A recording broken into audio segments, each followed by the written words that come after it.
संवाद किए हैं, क्या करेंगे, किस तरीके से भेजेंगे? बिल्कुल, जन स्वराज जब 2025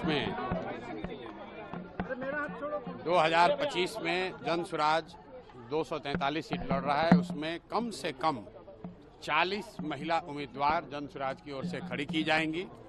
दूसरी बात हमने ये भी कही कि 5 वर्ष का और समय मिला, 2030 में कम से कम 70 से 80 महिलाओं को जन स्वराज के प्लेटफॉर्म से प्रशिक्षित करके उनके पीछे अपनी ताकत, बुद्धि, शक्ति, व्यवस्था लगाकर उनको नेत्री बनाने का जो अभियान है वो शुरू किया है।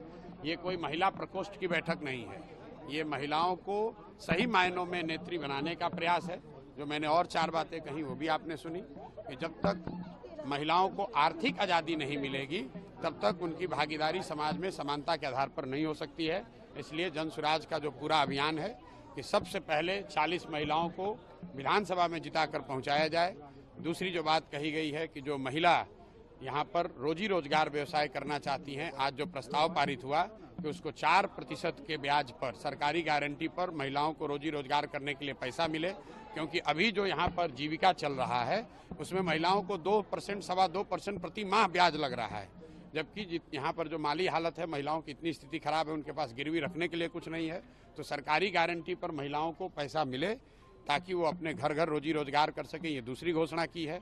तीसरी घोषणा जो सबसे महत्वपूर्ण है, जो गांव-गांव से करते आए हैं कि 2025 में जब जनता की सरकार बनेगी, जन स्वराज की सरकार बनेगी, तो साल भर के अंदर बिहार से किसी भी बच्चे को, किसी के बेटे, किसी के पति, किसी के बाबूजी, भाई भतीजा को मजबूरी में 10-12 हज़ार रुपये के रोजी रोजगार के लिए बिहार छोड़कर जाना नहीं पड़ेगा।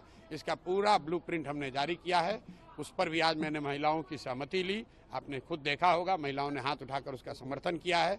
और अंतिम और बात जो हमने आज यहाँ कही है कि अगली बार जब आप वोट दीजिए तो वो नेताओं को देखकर नहीं, नेताओं के बच्चों के लिए नहीं, अपने बच्चों के लिए वोट दीजिए। और उस पर सारी महिलाओं ने खड़े होकर उसका समर्थन किया। लालू, नीतीश और मोदी को नहीं वोट देने के लिए आपने अपील किया है। लालू, नीतीश और मोदी को नहीं वोट देने नहीं, आप मेरा वक्तव्य सुन लीजिए। मैं पिछले 2 साल से जो कह रहा हूँ, मैं लोगों से पूछता हूँ कि अब सब सुनने के बाद बताओ कि लालू जी का राज चाहिए, नीतीश जी का राज चाहिए, मोदी जी का चाहिए, या कि जनता का राज चाहिए? लोग कहते हैं जनता का राज चाहिए।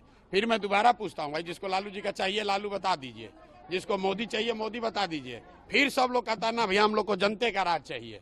तो जनता का राज चाहिए तो उसका रास्ता बताते हैं कि जिन नेताओं ने आपको और आपके बच्चों को ठगा है, आपके पेट पर लात मारा है, उन नेताओं को, चाहे वो आपके जाति का है, आपके धर्म का है, उसको वोट नहीं देना है। वोट किसको देना है? मैंने ये नहीं कहा कि वोट प्रशांत किशोर को देना है कि जन स्वराज को देना है। मैंने उनको रास्ता बताया कि वोट अगली बार नेता का चेहरा देखकर नहीं, अपने अपने बच्चों का चेहरा देखकर देना है। और यही जन स्वराज का अभियान है, 2 बरस यही कर रहे हैं, आज यही दोबारा किया।